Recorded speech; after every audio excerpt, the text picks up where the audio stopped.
सनातन त्रिएक परमेश्वर का मैं धन्यवाद करूं और आप सभी प्रियजनों को जय मसीह की भी। आज भी हमें एक और बार प्रकाशित वाक्य की अध्ययन के हेतु अलग अलग जगहों से एकत्रित होने का अवसर परमेश्वर ने हमें प्रदान किया। अगर कोई नया भी हमारे साथ में जुड़े हैं, मुझे लगता है कि कुछ नाम और कुछ डिवाइस में नया देखता हूं, और आपको भी इस छोटी सी झुंड में हम स्वागत करते हैं। मिलकर प्रभु की वचन की ओर चलेंगे। हम प्रकाशित वाक्य में से पढ़ रहे हैं।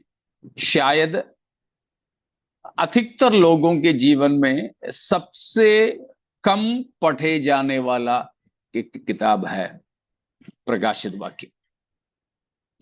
उस प्रकाशित वाक्य हम जानते हैं, पहला अध्याय की 19वां वचन के अनुसार 3 भागों में बांटा जाता है। जो बातें तूने देखी, अर्थात पहला अध्याय की बातें हैं, और दूसरा है जो बातें हो रहे हैं, अर्थात दूसरा और तीसरा अध्याय की बातें हैं जो कलीसियाओं के बारे में। और तीसरी बात है जो बातें इसके पश्चात होने वाला है, वो है 4 से लेकर 22 तक की अध्यायों। हम लोग अभी उसका तीसरा विभाजन में हैं, अर्थात जो बातें भविष्य में होने वाला है। हम जानते हैं अभी कलीसिया का समय है। परमेश्वर अपने कलीसिया को बनाने का समय। प्रभु यीशु मसीह की क्रूस की मृत्यु और यीशु मसीह की जी उठना, उसके बाद 40 दिन इसी धरती पर प्रभु पुनरुत्थित मसीह, जी उठा हुआ मसीह इसी धरती पर 40 दिन और रहा। उसके बाद स्वर्ग की ओर उठा लिया गया। 10 दिन के बाद वायदे के अनुसार पवित्र आत्मा को भेजा। 10 दिन के बाद बोलने का मतलब है पेंतिकुस्त के दिन में। पेंतिकुस्त का मतलब है 50वां दिन। 50वां दिन ये सब इसराइलियों के पर्व या उनकी उत्सव के अनुसार है।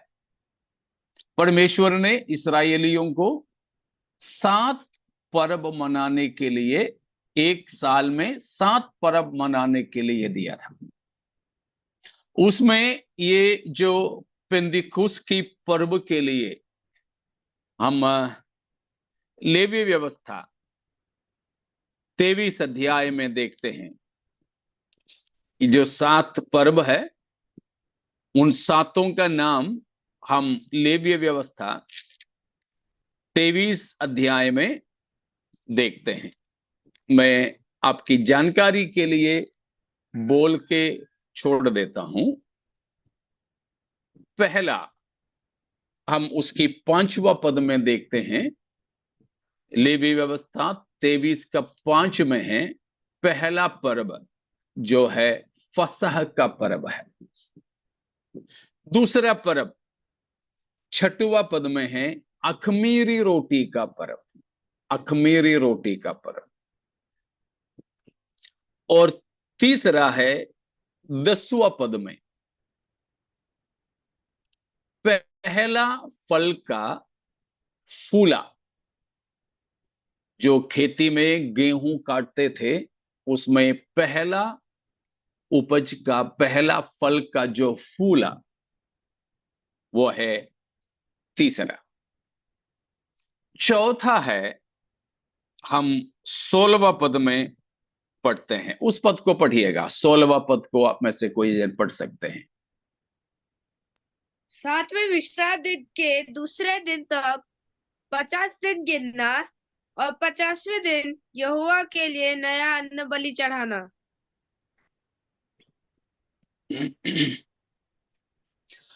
50वां दिन यहोवा के लिए नया अन्न बलि चढ़ाना। नया उपज से आपकी जो कटनी हुआ, कटनी होने के बाद जो पहला फल,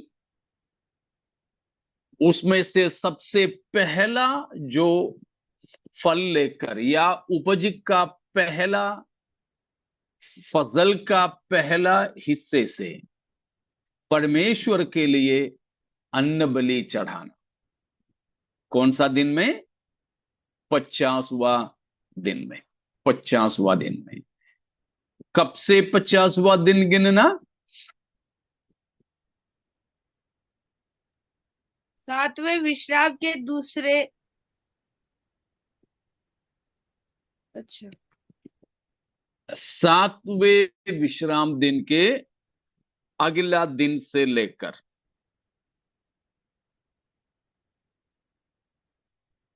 49 दिन गिन के 50वां दिन में वो जो नया अन्न से बलि चढ़ाने का जो पर्व है, उसी का नाम है पेंतिकुस्त।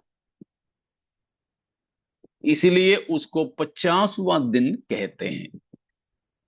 कब से? जो पहला उपज का फूला चढ़ाने से। ठीक है ना? जो 10वां पद में हम पढ़े थे, उस जो पहला फल का फूला चढ़ाने के दिन से लेकर 50 दिन प्रभु यीशु मसीह का क्रूस की मृत्यु फसह की पर्व का सिद्धता या पूर्तिकरण था। प्रभु यीशु मसीह की मरे हुओं में से जी उठना, यहां पर जो 10वां पद में लिखा, पहला फल का फूला चढ़ाने के बराबर था। इसीलिए यीशु को क्या नाम दिया है बाइबल? मरे हुओं में से जी उठने वालों में पहला फल। यीशु मसीह मरे हुओं में से जी उठने वालों में पहला फल है। वो ये लेवी व्यवस्था 23 की 10वां वचन के आधार पर है। और लेवी व्यवस्था 23 अध्याय की 5वां पद के अनुसार यीशु मसीह फसह का मेमना है। पौलुस उसे पहला कुरिन्थियों 5 अध्याय में बताता है। पहला वो फसह का मेमना। तो यीशु मसीह पहला फल का फूला होकर के मुर्दों में से जी उठा, 40 दिन पृथ्वी पर रहा, 40वां दिन स्वर्ग की ओर उठा लिया गया। अब पेंतिकोस्त का पर्व के लिए कितना दिन बाकी है?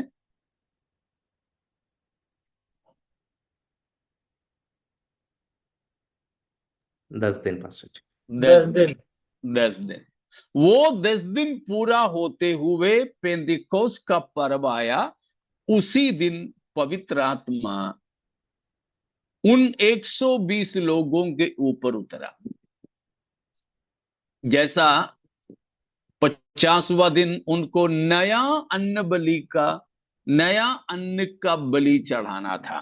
नया धान से या अनाज से या नया फल से उन्हें अन्न बलि चढ़ाना था। वैसे ही यहां पर नया अनुभव पवित्र आत्मा के द्वारा हुआ। शायद आपको समझ में आ रहा हो। और उसके बाद हम 5वां पर्व को देखते हैं। उसका 24वां वचन में उधर है नरसिंगों का पर्व। या तुरही फूंकने का पर्व, तुरहियों का। उसके बाद है 26-27 में हम देखते हैं छठवां पर्व, जो है प्रायश्चित का दिन, प्रायश्चित का पर्व, the feast of great atonement, the feast of great atonement. और सातवां है, हम उसकी 34 में पढ़ते हैं, तंबुओं का पर्व, टैबरनाकल, तंबुओं का पर्व। इस प्रकार 7 पर्व, ये सातों मैं आपकी जानकारी के लिए बताया, वैसे हमें यहां बताने की जरूरत नहीं था। हम तो बस ये देख रहे थे उसमें जो आ, चौथा पर्व, जो पेंदिकोस का, उसी दिन पवित्र आत्मा मसीह के चेलों के ऊपर आया। पवित्र आत्मा के आने से कलीसिया की जन्म हुई। तब से लेकर प्रभु अपनी कलीसिया को बनाता जा रहा है, बनाता जा रहा है। जैसे मत्ती 16 के 18 में यीशु मसीह ने कहा था, मैं अपने कलीसिया बनाऊंगा और अधोलोक की फाटकें उस पर प्रबल ना होंगे। तो कलीसिया को उस दिन से लेकर प्रभु बना रहे हैं, अभी भी वो काम चालू है, कलीसिया बनती चली जा रही है। कब तक? आपको तो पता होंगे कि एक मकान बनाते समय सबसे पहले डाले जाने वाला पत्थर का नाम क्या है? आपको पता है ना? कोई मकान बनाते हैं तो सबसे पहले डाले जाने वाला पत्थर, नींव का पत्थर। नींव का पत्थर थोड़ा सा और साफ होना है। कोने का पत्थर। कौन सा? कोने का पत्थर। कोने का भी तो कम से कम 4 पत्थर होगा, तो वो पहले डालने वाले का नाम और कुछ जोड़ना है उसके साथ। Chief corner. यस बेटा अनुष, चीफ कॉर्नरस्टोन, कोने का सिरे का पत्थर बोलते हैं उसको, क्योंकि कम से कम कॉर्नर, कोना तो 4 होगा। अगर ऐसा है तो चारों एक साथ तो नहीं डालेंगे, उनमें से भी जो सबसे पहले डालेगा उसका नाम कोने का सिरे का पत्थर है, चीफ कॉर्नरस्टोन। ठीक है, अब आखिरी में रखने वाले पत्थर का नाम क्या है? सबसे आखिरी में रखने वाला, आजकल तो हमारे आजकल के मकानों में तो कोई पत्थर नहीं रखते हैं, लेकिन गांवों में आपको मालूम है पत्थर से ही बनाते थे।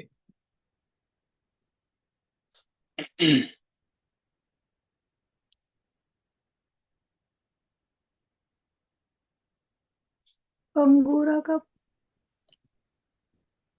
अंगूरा का अंगूरा मुझे, अंगूरा कंगूरा। अच्छा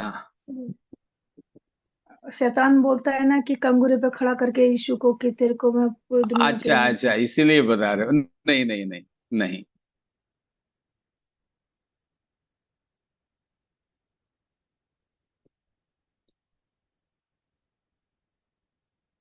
तो फिर आप देखिए, मुझे हिंदी में वो उसका शब्द नहीं आता, कैपस्टोन बोलते हैं उसको, कैपस्टोन।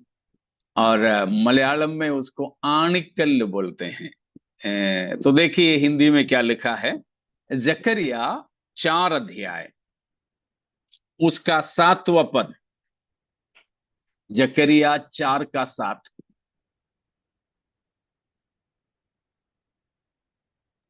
हे बड़े पहाड़, तू क्या है? जरुब्बाबेल के सामने तू मैदान हो जाएगा। और वह चोटी का पत्थर यह पुकारते हुए आएगा, उस पर अनुग्रह हो अनुग्रह। क्या नाम है? चोटी का पत्थर। चोटी का पत्थर, कैपस्टोन। कलीसिया एक मकान के तौर पर है। कलीसिया मकान नहीं है। कलीसिया को एक मकान की बनावट से तुलना किया गया है। चर्च बिल्डिंग नहीं है चर्च, लेकिन चर्च को, कलीसिया को एक इमारत के तौर पर बताया गया है। अगर इमारत के तौर पर है तो उसका कोने का सिरे का पत्थर क्या है या कौन है? यीशु मसीह। यीशु मसीह स्वयं। मुर्दों में से जिलाया गया, स्वर्ग की ओर उठा लिया गया, महिमा पाया हुआ यीशु को हम कलीसिया की कोने का सिरे का पत्थर जानते हैं। इफिसियों 1 अध्याय का 20 से 24 तक इस बात को बताता है। इफिसियों 1 का 20 से 24 तक। वैसा ही दूसरा अध्याय इफिसियों 2 का 20, 21, 22 में भी लिखा हुआ है। ठीक है। तो प्रभु यीशु मसीह, उसके साथ में पहला पतरस 2 अध्याय का 3 से लेकर के पदों में भी है।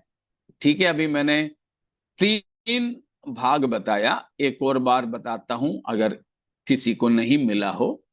इफिसियों 1 का 20 से आगे की वचन, इफिसियों ही 2 अध्याय का 20, 21, 22 और पहला पतरस 2 अध्याय का 3 से आगे का वचन। इन सारे भागों में यीशु को जो महिमा पाया है, कोने का सिरे का पत्थर बताया, जो सबसे पहला डाला जाता है। तो प्रभु यीशु मसीह की जी उठने के और स्वर्ग उठा लिए जाने के बाद प्रभु यीशु कलीसिया का कोने का सिरे का पत्थर बनाया गया। वहां से कलीसिया की बनावट शुरू, अभी भी चल रहा है। मैं और आप भी उस बनावट के एक एक ईंट और पत्थर है। हम भी यीशु के पास आए तो जीवित पत्थर बने। हम जीवित पत्थरों के द्वारा परमेश्वर अपने कलीसिया को बनाता जा रहा है। ठीक है। अब दिन नजदीक है, इस कलीसिया का भी चोटी का पत्थर चढ़ाएगा, अर्थात कलीसिया का सबसे आखिरी विश्वासी भी प्रभु में आ जाए, वो होगा चोटी का पत्थर। अगर वो व्यक्ति भी कलीसिया में शामिल हो जो आखिरी विश्वासी है, तो फिर कलीसिया यहां नहीं रहेगी, नहीं रहेगी। हम जानते हैं, कल भी मैंने एक दृष्टांत दिया था ऑटो और टेम्पो का। उसमें आखिरी सवारी भी बैठ जाए तो फिर वो रुका नहीं रहेगा चौराहे पे, वो चलती बनेगी। आखिरी व्यक्ति भी आया, घंटी बजाए, गाड़ी चली। उसी तरह ये जो चोटे के पत्थर भी, जो आखिरी विश्वासी भी कलीसिया में आ जाए, तो फिर कलीसिया धरती से मसीह के पास उठा ली जाएगी। यीशु मसीह दूल्हा और कलीसिया दुल्हन, प्रभु हमें लेकर जाएंगे। उसके बाद होने वाली बातें हैं प्रकाशित वाक्य 4 से 22 तक के अध्यायों में जो लिखा हुआ है। समझ में आ रहा है ना? इतनी बातों में कोई शक नहीं। उसमें हमने देखा 4 और 5 अध्याय में, विशेषकर 14 अध्याय में स्वर्ग का एक दर्शन है, पिता परमेश्वर, वहां की आराधना सब। और 5वां अध्याय में 7 मोहरों से मोहरित एक किताब यीशु मसीह पिता की ओर से लेता है। और 6वां अध्याय में प्रभु यीशु उसमें की एक एक मोहर को खोलता है। एक एक मोहर खोलते समय एक एक घटनाएं होते हैं, एक एक घटनाएं। ऐसा एक एक घटनाएं जब होता तो हम जानते हैं विरोध मसीह का जमाना शुरू होता है। कलीसिया तो मसीही के पास दूल्हे के घर चली गई। दूल्हा ने अपने दुल्हन को अपने बाप के घर लेकर गया, जाता है। लेकर गया मतलब लेकर जाएगा। जैसे यूहन्ना 14:3 में लिखा है, मेरे पिता के घर में बहुत से निवास स्थान हैं, मैं तुम्हारे लिए जगह तैयार करने जाता हूं। तो हमारे लिए पिता के घर में प्रभु यीशु मसीह जगह को तैयार करने के बाद हमें लेकर जाएंगे। धरती पर 7 साल महाक्लेश का समय होगा, बड़े विपत्ति का समय होगा। उन विपत्ति के या उन क्लेशों के समयों में होने वाली घटनाओं के बारे में हम 7वां अध्याय से पढ़ रहे थे। हमने 6वां अध्याय में देखा 7 मोहरों में से 6 मोहर खुल गए। 5वां अध्याय में एक किताब है, वो किताब के ऊपर 7 मोहरें, मतलब ऐसे है कि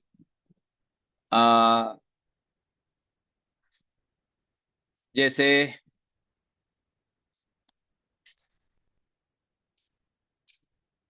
एक किताब है, किताब का एक पन्ने में लिख दिया, ठीक है ना? किताब के एक पन्ने में लिखा, लिखने के बाद उस पर मोहर लगा दिया, उस पर मोहर लगा दी।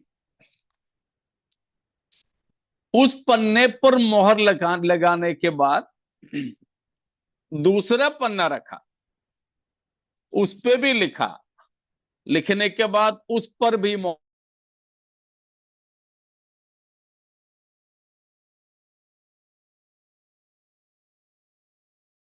7 पन्ने और एक एक पर 7 मोहर।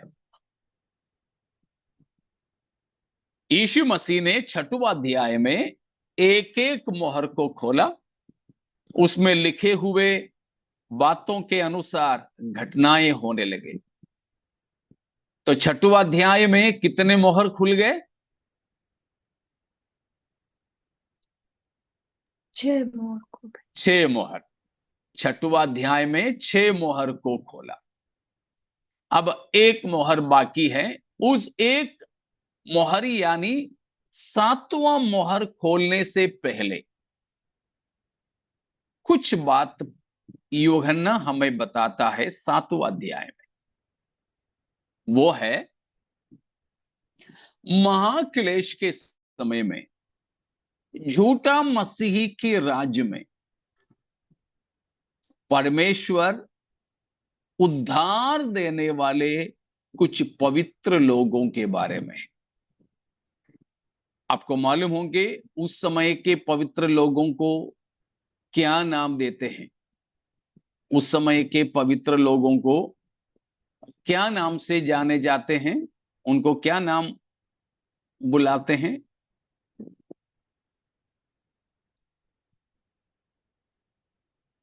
महाक्लेश से आए हुए संत लोग। हाँ, महाक्लेश के पवित्र लोग, ट्रिबुलेशन सेंट्स। हम लोग we are saints in the church, कलीसिया के पवित्र लोग हैं हम। ठीक है, कलीसिया के पवित्र लोग, लेकिन वे महाक्लेश के समय के पवित्र लोग माने जाते हैं, तो ट्रिबुलेशन सेंट्स बुलाते हैं, ट्रिबुलेशन सेंट्स।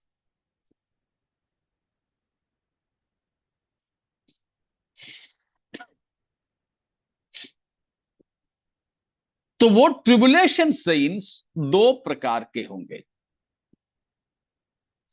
पहला, यहूदियों में से, और दूसरा अन्य जातियों में से। प्रकाशित वाक्य 7 अध्याय 1 से लेकर 8 तक की पदों में हम लोग जो है इस्राएलियों में से परमेश्वर मोहर लगा के अलग रखने वाले 1,44,000 लोगों को देखते हैं। तो 7वां अध्याय में हम चलेंगे।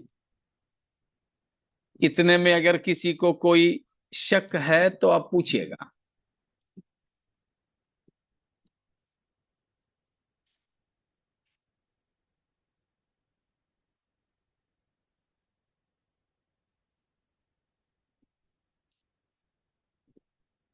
कुछ नहीं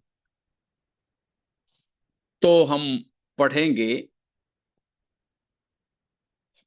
1, 2 और 3, 7 अध्याय का 1, 2 और 3। इसके बाद मैंने पृथ्वी के चारों कोनों पर 4 स्वर्गदूत खड़े देखे। वे पृथ्वी की चारों हवाओं को थामे हुए थे, ताकि पृथ्वी या समुद्र या किसी पेड़ पर हवा न चल सके। फिर मैंने एक और स्वर्गदूत को जीवते परमेश्वर की मुहर लिए हुए पूरब से ऊपर की ओर आते देखा।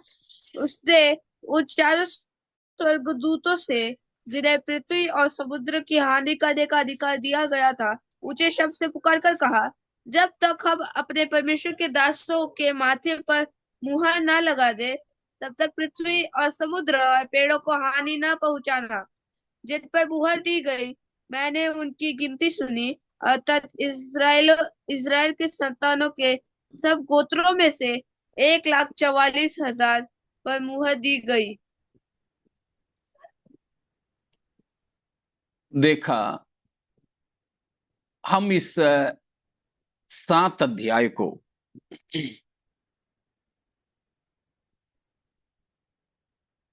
खास तौर पर 3 या 4 भाग में बांटेंगे। ये 7 अध्याय को मुख्य तौर पर 2, वो हमने पिछले हफ्ता बताया, 1 से 8 तक का पद, फिर 9 से आगे। 1 से 8 तक की पदों में इस्राएली गोत्रों में से मोहर लगाए जाने वाले 1,44,000 लोगों के बारे में है, मतलब यहूदियों के बारे में। और 8वां पद से गैर यहूदियों में से उद्धार पाने वाले अनगिनत लोगों के बारे में है। यह है 7 अध्याय का मुख्य विभाजन 2 भागों में। अब हम और नजदीक आए तो इसको हम 4 भागों में बांट सकते हैं। 1 से 4, 3 तक हमने देखा, 1 से 3 तक, 7 अध्याय की 1 से 3 तक। अभी हमने जो पढ़े वचन उसमें आप किसको देखते हो?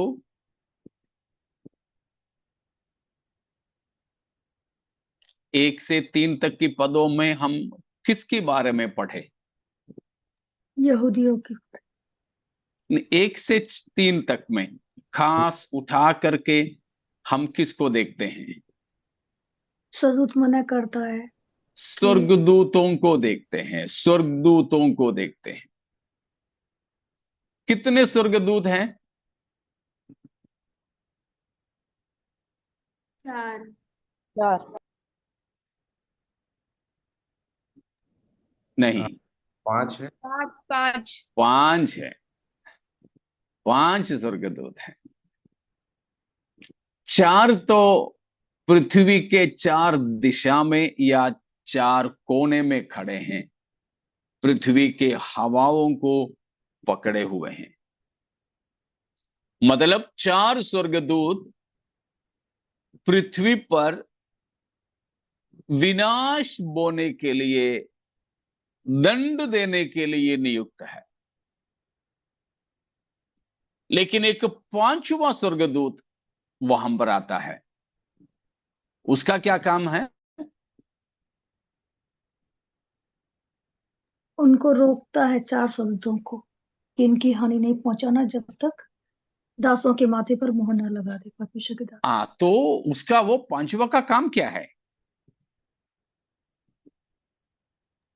परमेश्वर के दासों के माथे मोहर लगाना। मोहर लगाना। मोहर लगाना। इन पांचों को आदेश देने वाला दूसरा कोई है? तो हम यहां पर पहले चार स्वर्गदूत को देखते हैं जो परमेश्वर ने नियुक्त किया है पृथ्वी पर विनाश को फैलाएं, दंड देने के लिए।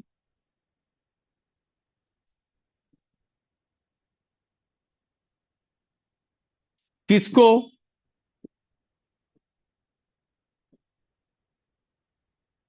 पृथ्वी पर भी और समुद्र पर भी। हवा ना चलने के लिए चारों दिशा में हवाओं को पकड़ रखे हुए चार सशक्त स्वर्गदूत, वे विनाशकारी है। विनाशकारी का मतलब परमेश्वर का क्रोध को और परमेश्वर की दंड को पृथ्वी पर पूरा करने के लिए भेजे गए लोग हैं। वे क्या करेंगे? वे भूमि, तीसरा पद में लिखा है, भूमि, पृथ्वी और पेड़ों को नुकसान पहुंचाएंगे। ठीक है ना? पृथ्वी पर और समुद्र पर और पेड़ों को भी नुकसान पहुंचाने वाले या फिर परमेश्वर की क्रोध को उंडेलने वाले हैं ये चार स्वर्गदूत।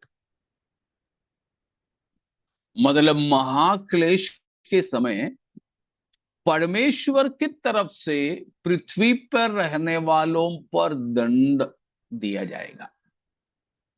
परमेश्वर की तरफ से पृथ्वी के निवासियों पर दंड दिया जाएगा। तो भूमि, आकाश, समुद्र, पेड़ पौधे सभी पर परमेश्वर का दंड का हाथ को बढ़ाएंगे। लेकिन पांचवा एक स्वर्गदूत को परमेश्वर ने नियुक्त किया। बोला कि तुम पहले जाकर परमेश्वर के भक्त लोगों पर मोहर लगाना।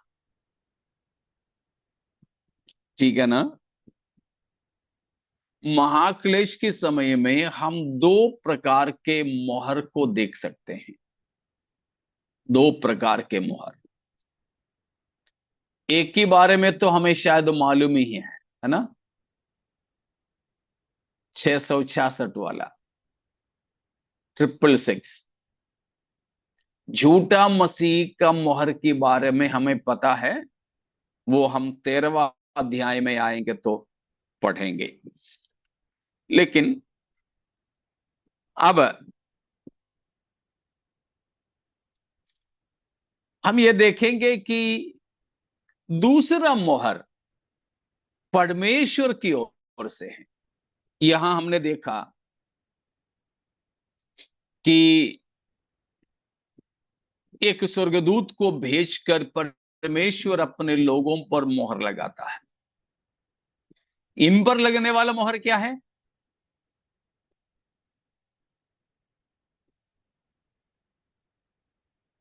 आशीष। 14वीं अध्याय हाँ 14वीं अध्याय का पहला वचन को पढ़ेंगे, 14 का पहला। फिर मैंने दृष्टि की और देखो, वह मेमना सिय्योन पहाड़ पर खड़ा है और उसके साथ 1,44,000 जन है, जिनके माथे पर उसका और उसके पिता का नाम लिखा हुआ है। तो ये जो 1,44,000 लोगों पर मोहर लगाया जाएगा वो क्या है? मेमना और उसके पिता का नाम। हाँ, पिता परमेश्वर का नाम और यीशु मसीह का नाम। यहां यीशु मसीह करके, यीशु मसीह के लिए मेमना करके कहा है, मेमना।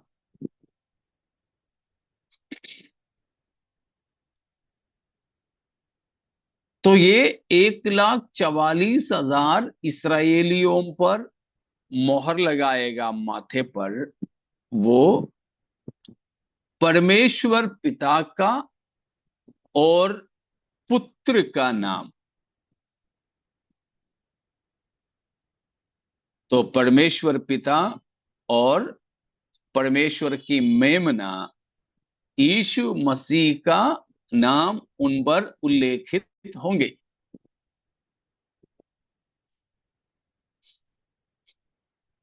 इसी तरह हम लोग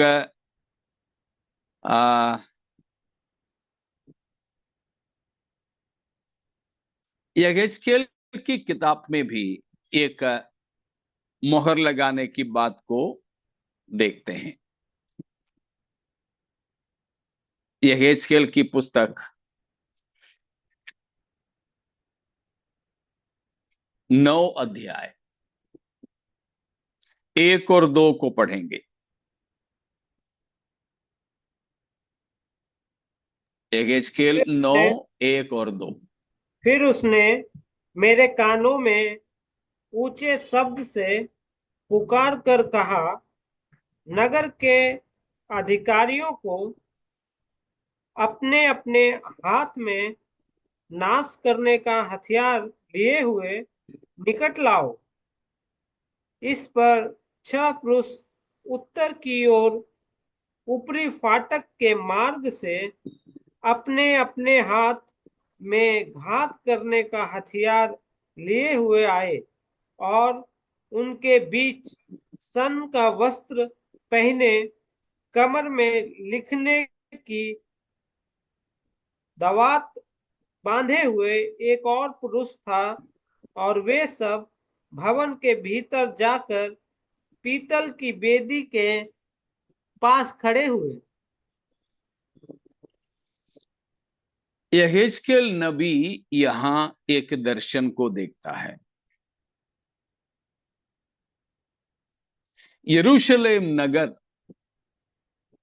जो परमेश्वर का मंदिर वाला नगर, पवित्र नगर, अब पाप से भरा है। तो परमेश्वर उन्हें दंड देने जा रहा है। आप मिला लेना इन दोनों को। यहेजकेल में यरूशलेम नगर के पापियों को दंड देने जा रहे हैं, और प्रकाशित वाक्य 7 अध्याय में, 6-7 अध्यायों में दुनिया के, केवल यरूशलेम नगर का ही नहीं, सारे संसार के अपवित्र और पापियों को दंड देने जा रहे हैं। ठीक है। यहेजकेल में 6 पुरुष, उनके पास में हथियार है, नाश करने का हथियार। यानी किसी किसी भाषा में लिखा हुआ है कि कुल्हाड़ी लिए हुए हैं, उनके पास में कुल्हाड़ी है। कुल्हाड़ी जानते हो ना? हाँ, एक्स। तो एक्स है, काटने का कुल्हाड़ी है। और हमने प्रकाशित वाक्य 7 अध्याय में देखे कि 4 स्वर्गदूत सारे हवा को अपने पास रखे हुए हैं, उसके द्वारा नाश फैलाने वाले हैं। लेकिन इन दोनों जगहों पर समान एक चीज है। यरूशलेम नगर में पापी लोग हैं, लेकिन वहां पर कुछ ऐसे भी लोग हैं जो, चौथा वचन को पढ़िए, 9:4 यहेजकेल। और यहोवा ने उससे कहा, इस यरूशलेम नगर के भीतर इधर उधर जाकर जितने मनुष्य उन सब घृणित कामों के कारण जो उसमें किए जाते हैं, सांसें भरते और दुख के मारे चिल्लाते हैं, उनके माथे पर चिन्ह लगा दे। देखा, यरूशलेम नगर में पापियों की बढ़ती है, लेकिन उधर भी कौन है? कुछ ऐसे पवित्र लोग हैं जो वहां की बुरी बातों की वजह से आहें भरकर आंसू बहा रहे हैं। ठीक है ना? आहें भरकर आंसू बहा रहे हैं ऐसे लोग। तो पापी तो है, पापियों को परमेश्वर दंड देने जा रहे हैं, लेकिन वहां पर कौन भी है? कुछ है पवित्र लोग भी है। क्या दुष्टों के साथ परमेश्वर पवित्र लोगों को भी नाश करेंगे?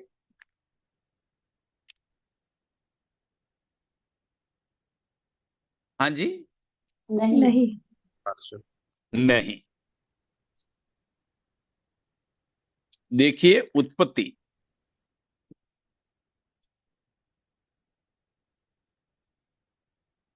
18वां अध्याय, उसका 23वां वचन। उत्पत्ति तब 18:23। तब अब्राहम उसके समीप जाकर कहने लगा, क्या तू सचमुच दुष्ट के संग धर्मी का विनाश करेगा? आगे। कदाचित उस नगर में 50 धर्मी भी हो, तो क्या तू सचमुच उस स्थान को नष्ट करेगा और उन 50 धर्मियों के कारण जो उसमें हो न छोड़ेगा? 25 भी।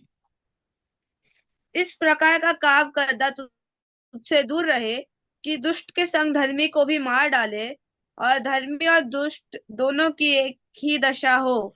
यह तुझसे दूर रहे। क्या सारी पृथ्वी का न्यायी न्याय न करे?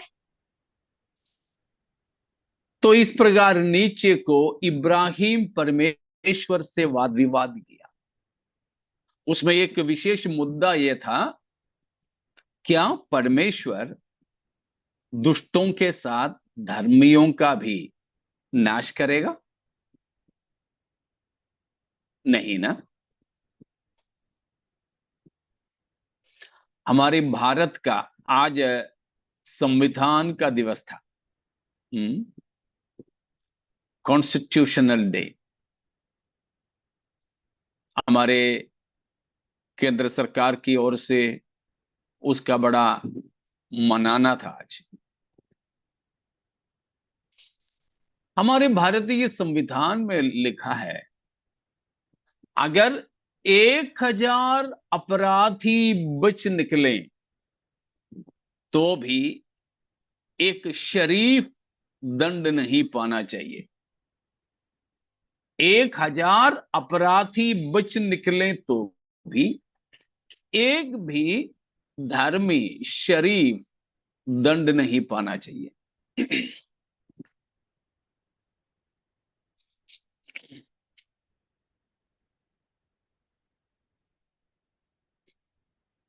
समझ में आ रहा ना? यहां पर परमेश्वर से इब्राहिम ने वही कहा, दुष्टों के साथ आप क्या नहीं करोगे, धर्मियों को नाश नहीं करोगे। इसीलिए यहेजकेल 9 अध्याय में परमेश्वर ने कहा, 6 लोगों को काटने का हथियार देकर के भेजा, लेकिन एक व्यक्ति को दवात लेकर, दवात मतलब हाँ स्याही, इंक पॉट, हाँ स्याही है उसमें निशान लगाने का। एक इतना समझ लो, एक पेंट का कुपी, एक पेंट का डिब्बा और एक छोटा सा ब्रश। मोहर लगाने वाला केवल एक ही है, काटने वाले 6 है। प्रकाशित वाक्य 7 अध्याय में दंड देने वाले 4 है, मोहर लगाने वाला 1 है। तो इन सभी जगह पे उत्पत्ति 18, यहेजकेल 9, प्रकाशित वाक्य 7, इन हर जगहों पर हम ये देखते हैं कि परमेश्वर दुष्टों के साथ धर्मी को नाश नहीं करेगा, परंतु दुष्टों को दंड देने से पहले परमेश्वर अपने लोगों को मोहर लगाकर अलग कर देंगे। Praise God। यहां अभी प्रकाशित वाक्य 7 अध्याय में कलीसिया नहीं है, कलीसिया चली गई, कलीसिया चली गई। उसके बाद यहूदी है और गैर यहूदी है। उनमें से भी कई सारे लोग उद्धार पाएंगे। जैसे मैंने पिछले हफ्ता बताया था, तो मैं तब उद्धार पाऊंगा सोच के कोई मत रहना,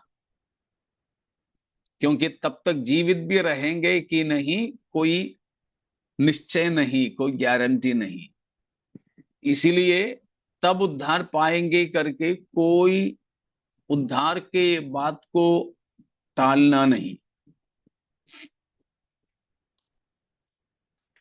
तो यहां पर परमेश्वर इस्राएलियों में से, प्रकाशित वाक्य 7 में इस्राएलियों में से कुछ लोगों को मोहर लगाकर अलग कर रहे हैं।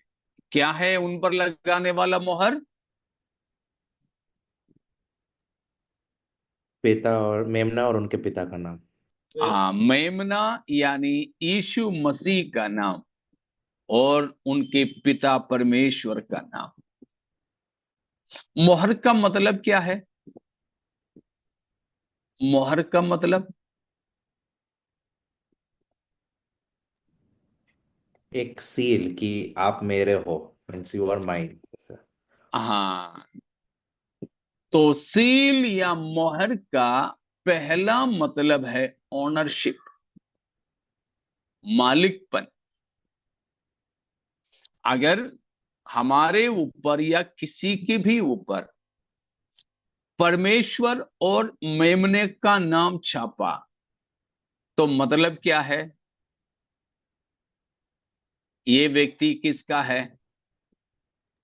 परमेश्वर का। हालेलुया। जिसका मोहर हम्बर है, हम उसके हैं।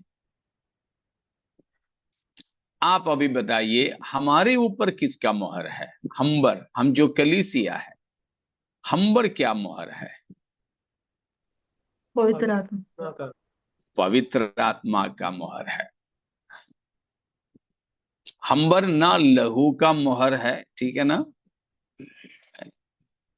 हम्बर पवित्र आत्मा का मोहर है। इफिसियों 1 का 14वीं वचन, इफिसियों 4 का 30।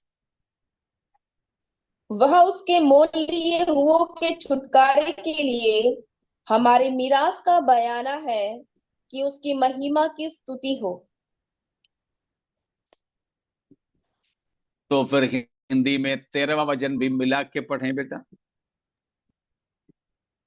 और उसी में तुम पर भी जब तुमने सत्य का वचन सुना, जो तुम्हारे उद्धार का सुसमाचार है, और जिस पर तुमने विश्वास किया, प्रतिज्ञा किए हुए पवित्र आत्मा की छाप लगी। प्रतिज्ञा किए हुए पवित्र आत्मा की छाप लगी। 4 का 30 भी, 4 का 30। परमेश्वर के पवित्र आत्मा को शोकित मत करो, जिससे तुम छुटकारे के दिन के लिए छाप दी गई है।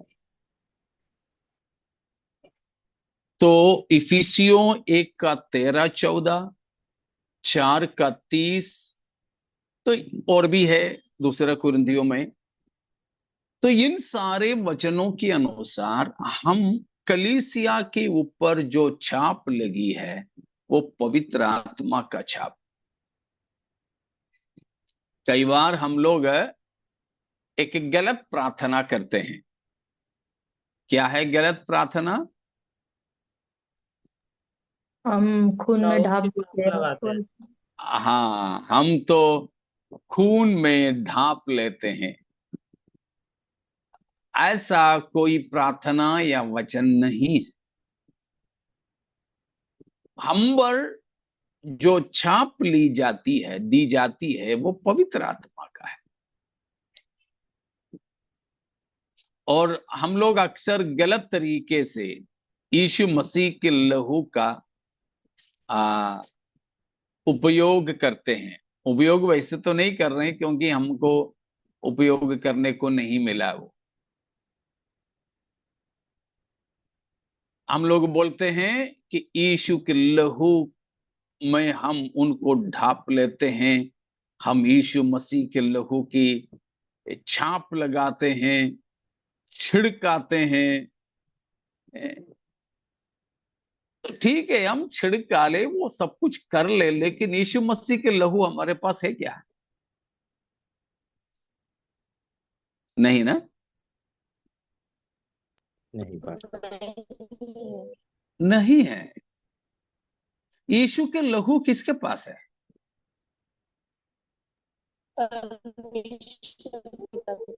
पिता के पास है। यीशु मसीह ने अपना लहू किसको दिया था? पिता परमेश्वर। पिता परमेश्वर को। इफिसियों 5 का 2 पढ़िए। इफिसियों 5 का 2। और प्रेम में चलो, जैसे मसीह ने भी तुमसे प्रेम किया और हमारे लिए अपने आप को सुखदायक सुगंध के लिए परमेश्वर के आगे भेंट करके बलिदान कर दिया। किसके आगे? परमेश्वर के आगे, है ना? तो यीशु मसीह ने अपने आप को भेंट के रूप में चढ़ाया पिता के सामने। इब्रानियों 9, 11 और 12। इब्रानियों 9 का 11-12।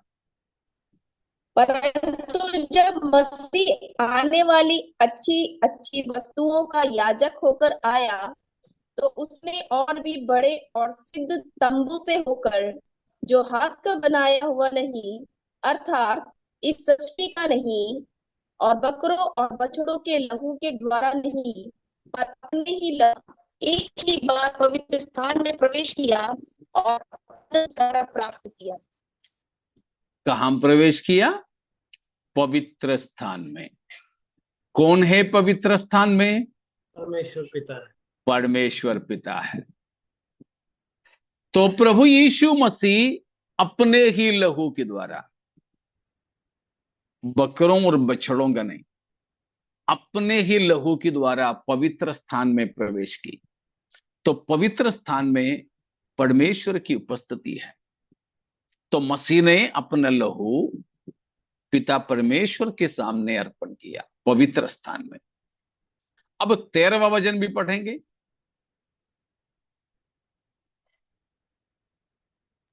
क्योंकि जब बकरों और बैलों का लहू और कलोर की राख का अपवित्र लोग पर छिड़का जाना शरीर की शुद्धता के लिए उन्हें पवित्र करता है, करता है, तो मसीह का लहू, जिसने अपने आप को सनातन आत्मा के द्वारा परमेश्वर के सामने निर्दोष चढ़ाया, तुम्हारे बस विवेक बस को बस। यीशु मसीह अपने आप को किसके सामने निर्दोष चढ़ाया?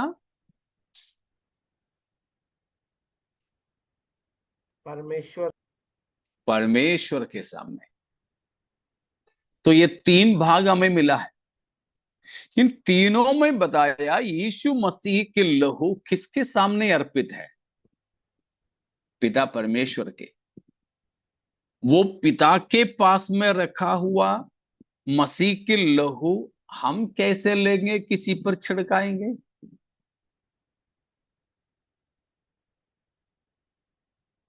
हम कैसे पिता के पास स्वर्ग में रखी हुई उस पवित्र लहू लेकर किसी पर छाप लगाएंगे? संभव नहीं है। और एक और गलत बात यह है, क्यों यीशु मसीह की, कई बार मैंने भी एक जमाने में किया करता था, जब मुझे ये पहचान नहीं था तब की बात, तब मैं भी करता था। जहां नो पार्किंग है, गाड़ी रखने के लिए मना है, वहां कभी ले जाकर के साइकिल स्कूटर जो भी रखते थे, और उसके बाद में हाथ रख के बोलते थे, यीशु मसीह के लहू छिड़काता हूं कि कोई पुलिस वाला ना देखे, कोई चोर ना देखे, कोई टिकट नहीं मारे।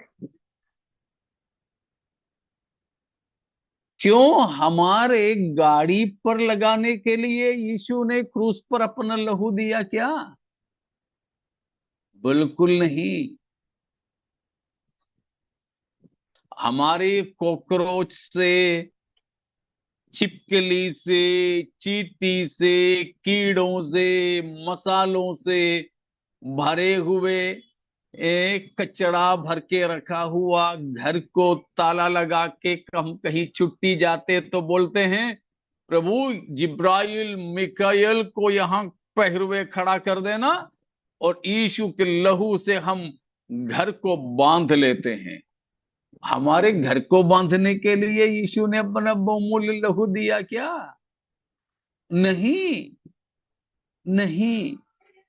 यीशु मसीह की लहू खास तौर पर 2 काम के लिए है। एक, हमारे पवित्रीकरण, धोए जाने के लिए, हमारे शुद्धिकरण। दूसरा, हमारे छुटकारा। छुटकारे का अर्थ पिछले हफ्ता मैंने आपको बताया था। तो for cleansing and for redemption, ये 2 काम के लिए है मसीह के लहू। लेकिन हम लोग यीशु मसीह के लहू को बड़ा सस्ता कर देते हैं, है ना? बड़ा सस्ता कर देते हैं।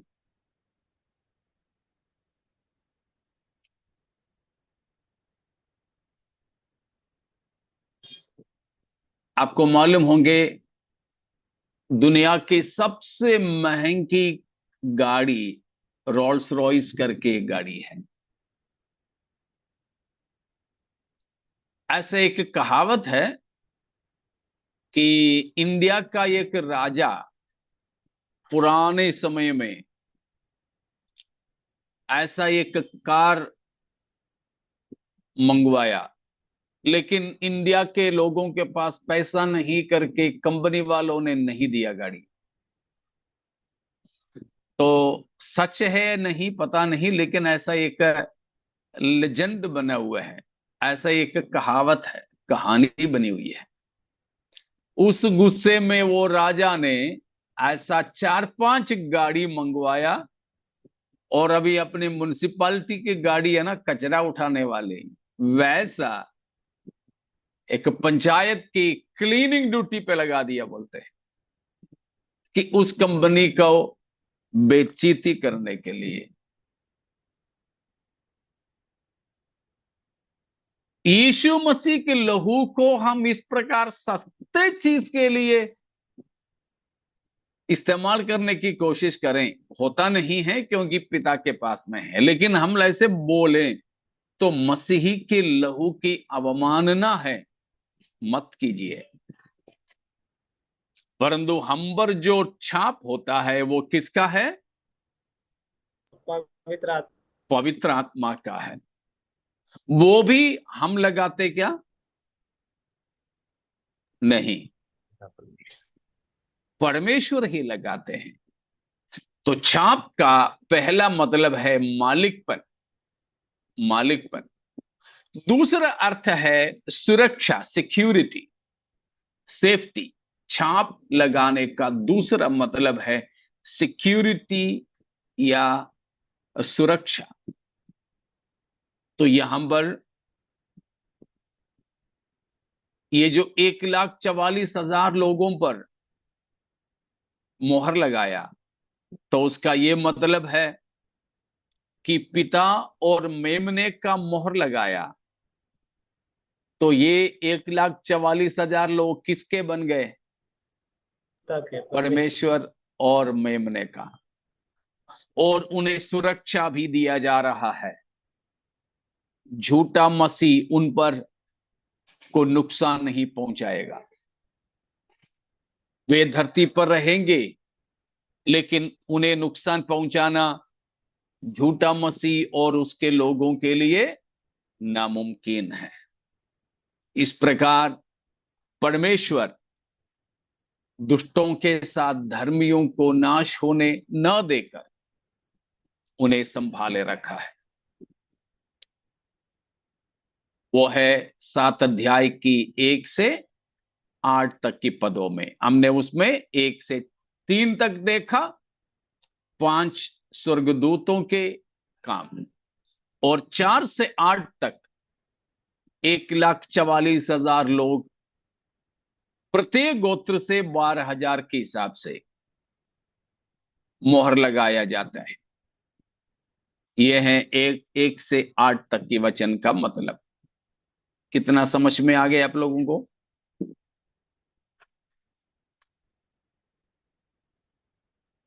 हाँ जी, इतने में कोई शक है किसी को? नहीं पास्टर। नहीं। तो फिर आइए हम अपने जीवन इस प्रभु के हाथ में सौंप दें, जिसने अपना बहुमूल्य लहू हमारे लिए बहाया, और अपने पवित्र आत्मा से हम पर मोहर लगाकर हमें भी छुटकारे के दिन के लिए संभाल रहे हैं।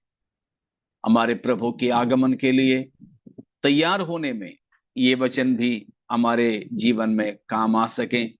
परमेश्वर हमें आशीष देवे।